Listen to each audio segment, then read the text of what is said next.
नमस्कार दोस्तों, मैं एस्ट्रो सुभाष शर्मा लाल किताब के ज्ञान में आपका स्वागत करता हूं। आज हम मंगल बद के उपाय के बारे में बात करेंगे कि मंगल बद का उपाय कैसे किया जा सकता है और कैसे कैसे जो छोटे छोटे लाल किताब में उपाय बताए गए हैं उनके द्वारा हम जो है अपने खराब मंगल को किस तरह से सही कर सकते हैं।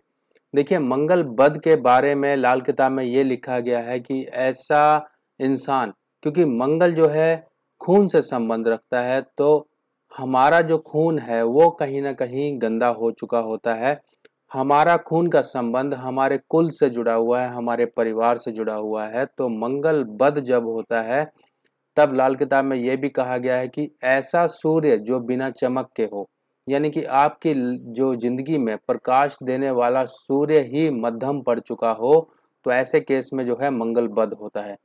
अब मंगल बद जब होता है तब इंसान के बारे में ये तक कहा गया है कि ऐसा इंसान झगड़ालू होता है, हाथ में छुरी लिए घूमता रहता है, उसकी जुबान ऐसी होती है कि सामने वाले को झकझोर के रख दे या फिर झगड़ालू टाइप का होता है। अब ये इंटेंसिटी मंगल बद की कितनी है ये डिपेंड करता है कि आपका मंगल बद कहीं ज़्यादा तो नहीं खराब है। मंगल बद अगर ज़्यादा कंडीशन सूर्य और चंद्र और बृहस्पति भी साथ में टेवे में ज़्यादा मंदे हैं, तब इस केस में जो है मंगल बद की एक जो कैटेगरी है वो मंगल बद कठोर की तरफ जाएगी। और अगर कहीं से भी थोड़ी बहुत सपोर्ट मिल रही है तो उस केस में मंगल बद आपका कम होता जाएगा। अब मंगल बद वालों की पहचान कैसे की जा सकती, मतलब कैसे हम कर सकते हैं, मंगल बद की पहचान क्या होगी। देखिए, मंगल बद की अगर हम हाथों से बात करें, मंगल बद की पहचान की, इंसान ये मंगल बद वाला है तो इंसान की पहचान होगी उसका हाथ का जो अंगूठा होगा वो लंबा होगा। हाथ का अंगूठा लंबा होगा, यानी कि एक अनुपात। आप नॉर्मली किसी का हाथ देखेंगे तो आप देखेंगे कि किसी के हाथ की नॉर्मल बनावट है, कोई दिक्कत नहीं है, उसके नाखून भी अच्छे हैं, उंगलियों के पोर भी अच्छे हैं, उंगलियों के झुकाव भी अच्छे हैं, कोई दिक्कत नहीं है। यहाँ से जो है हम एक अंदाज़ा लगा सकते हैं कि उसका जो है इस तरीके से मंगल बद की कंडीशन नहीं है। अगर मान लीजिए उसका अंगूठा लंबा है और साथ में अंगुलियों के जो सिरे होते हैं ये चौड़े हैं और साथ में उसकी आंखें भी लाल रहती हैं, ये जो आंखों का हिस्सा होता है, यानी कि आप उसकी आंखें देखेंगे तो ये डरावना टाइप का इंसान लग रहा है, तब ऐसे केस में जो है मंगल बद उसका काफ़ी ज़्यादा स्ट्रांग होता है। ऐसा इंसान जो है, आपने कई बार भी देखे होंगे कि लोग जरा से झगड़े में जो है मार पिटाई पे उतारू हो जाते हैं, एक दूसरे की जान तक ले लेते हैं। ये सब जो होता है मंगल बद के कारण होता है, क्योंकि मंगल बद ही जो है इंसान को झगड़ालू टाइप का बनाता है। मंगल बद वाले की जो आंखें होंगी वो हिरन की तरह होंगी और यहाँ पर जो है इंसान जो है अपने बोल चाल उसकी कर्कश वाणी होगी। ऐसा इंसान जो है लोगों के साथ नरमाई से पेश नहीं आएगा, उसकी जो जुबान ही होगी वही तलवार का काम करती होगी। गंदी जुबान भी हो सकती है। डिपेंड करता है कि आपका मंगल किस हद तक खराब है। अगर वो ज़्यादा हद तक खराब है तब आपको जो है नेगेटिव रिजल्ट मिलेंगे ही मिलेंगे। अब मंगल बद के रिजल्ट एक तो होते हैं कि इंसान का व्यवहार कैसा हो जाता है, इंसान की पहचान कैसी हो जाती है। दूसरा इम्पैक्ट जो मंगल बद का आता है आपके पारिवारिक, यानी कि आपका कुनबा, आपका जो ब्लड रिलेशंस जहाँ तक हैं वहाँ तक ये चोट करता है। मंगल बद आपके काम काज में खराबियाँ लेकर आता है।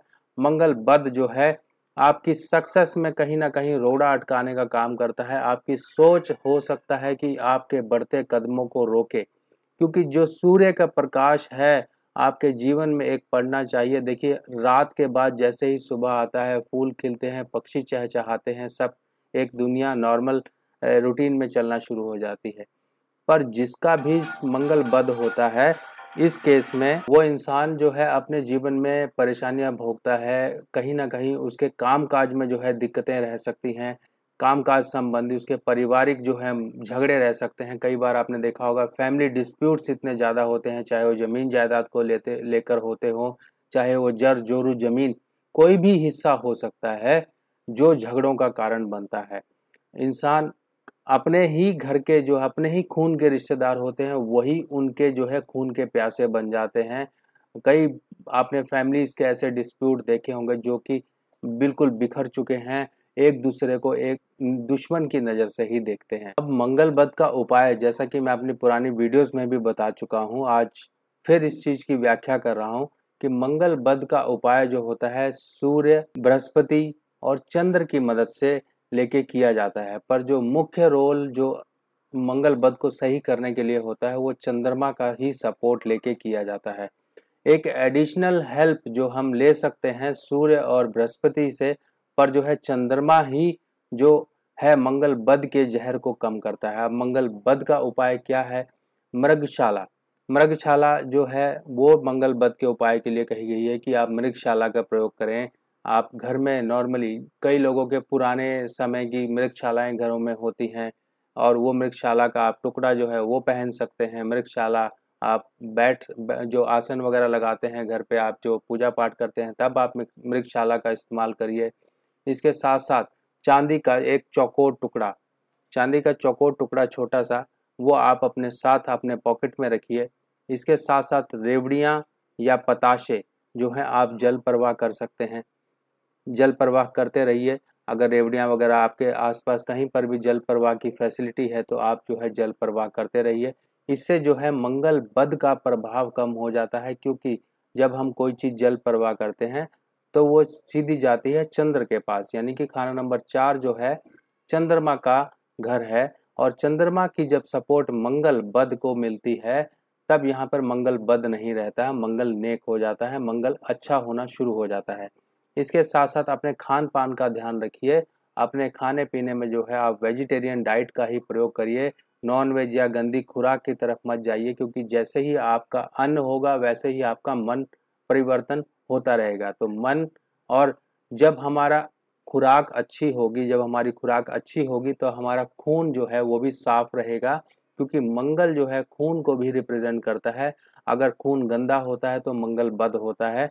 इसलिए खून को साफ रखने के लिए आप अच्छी खुराक लीजिए। अगर मान लीजिए आपके ब्लड में कोई विकार हैं, ब्लड संबंधी कोई दिक्कतें हैं, तो नीम के बने हुए आयुर्वेदिक प्रोडक्ट्स जैसे कि नीम का काढ़ा, नीम की कोई टैबलेट्स वगैरह मार्केट में मिल जाती हैं आयुर्वेदिक, नीम का पानी, ये सब चीज़ें आप इस्तेमाल करते रहिए ताकि आपको जो है आपके खून की सफाई होती रहे और मंगल भी आपका नेक होता रहे। और इसके साथ साथ आप जो है 3 धातु का छल्ला, अब ये 3 धातु का छल्ला लोग कई बार मुझे क्वेश्चन भी पूछते हैं, कमेंट भी करते हैं कि 3 धातु का छल्ला कैसे बनाया जाता है। देखिए मैं आपको सिंपल तरीके से बताता हूँ। 3 धातु जिसमें कि सोना, चांदी और तांबा, तीनों धातुओं को बराबर मात्रा में लेके, यानी कि 1-1 ग्राम अगर आप तीनों की मात्रा लेंगे या 2-2 ग्राम भी आप मात्रा लेंगे तो इन सब की मात्रा बराबर बराबर होनी चाहिए। इन तीनों की मात्रा बराबर लेके ये जो है सुनार जो होते हैं वो इसकी ढलाई करते हैं। ढलाई मीन्स एक भट्टी में तपा के तीनों धातुओं को आपस में मिला देते हैं और मिलाने के बाद ये एक छल्ले के रूप में वो तैयार करते हैं, जिसमें ना कोई कट होता है, ना कोई टाँका होता है, ना कोई जोड़ होता है। अब इस छल्ले की वो जब उसको पॉलिश वगैरह करते हैं तो ये बनकर अप्रॉक्सीमेटली 9 कैरेट के आसपास जाके टोटल जाके बनता है, यानी कि 37%, 37% उसके अंदर गोल्ड की क्वांटिटी होती है। अगर मान लीजिए आप 3 ग्राम का ही छल्ला बना रहे हैं तो उसमें 3 ग्राम में 1 ग्राम उसमें शुद्ध जो हो सोना होगा। शुद्ध सोना, शुद्ध चांदी और साथ में तांबा, तीनों धातुआं आपस में मिलकर, अब देखिए सोना जो है बृहस्पति है, तांबा जो है सूर्य है और चांदी जो है वो चंद्रमा है। हमने तीनों ग्रहों का एक सपोर्ट लेके एक धातु, 3 धातु बना के उसको हमने छल्ले के रूप में प्रयोग किया। तो यहाँ पर मंगल बध के उपाय के रूप में 3 धातु का छल्ला पहनने की भी बात कही गई है। अब इसके साथ साथ जो है 43 दिन 43 डेज जो है तंदूर की रोटी। अब ये उपाय थोड़ा सा मुश्किल लगता है उन लोगों के लिए जिनके घर के आसपास कहीं पर कोई ढाबा वगैरह नहीं है। इसको कैसे किया जाता है पहले मैं आपको सीधा रास्ता बता दूं। इसको करने के लिए तंदूर की 8 मीठी रोटियां जो है कुत्तों को दी जाती हैं लगातार 43 दिन, यानी कि 43 डेज। अब ये तंदूर की रोटी जब बन रही होती है, जो आटा गूंद रखा होता है तंदूर में लगाने के लिए, उसी समय आप उसके ऊपर थोड़ा सा देसी शक्कर जो है थोड़ा थोड़ा बुरक दीजिए। अब ये जो तंदूर में लगाने वाला कारीगर है वो हाथों से वो रोटियां बनाएगा और तंदूर में हाथों से ही लगाएगा। अब इसमें ये चीज़ का ध्यान रखना होता है, जब रोटी पक जाती है तंदूर के अंदर तब कोई भी किसी भी तरह का लोहा या सरिया या लोहे की छड़ लगाकर जो है वो रोटी नहीं निकाली जाती है, वो हाथ से ही निकालनी चाहिए।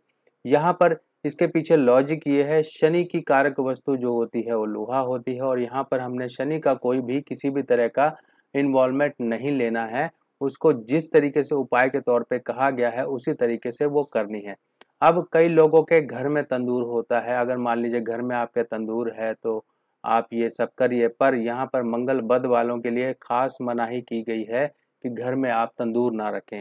अगर आपके पास कोई रास्ता नहीं है तो अल्टरनेट यही है कि एक जो मिट्टी के तवे होते हैं वो भी आप इस्तेमाल कर सकते हैं, पर ये रेमेडी का मुझे कोई ज़्यादा अल्टरनेट तरीका लगता नहीं है। पर एक्चुअल तरीका ही तंदूर है, तो तंदूर की रोटी ही बना के आप जो है इस उपाय को करिए और लगातार 43 दिन ये उपाय ज़रूर करिए। 8 मीठी रोटियां जो है कुत्तों को आप देना शुरू करें ताकि आपके मंगल बद का प्रभाव जो है कम होना शुरू हो।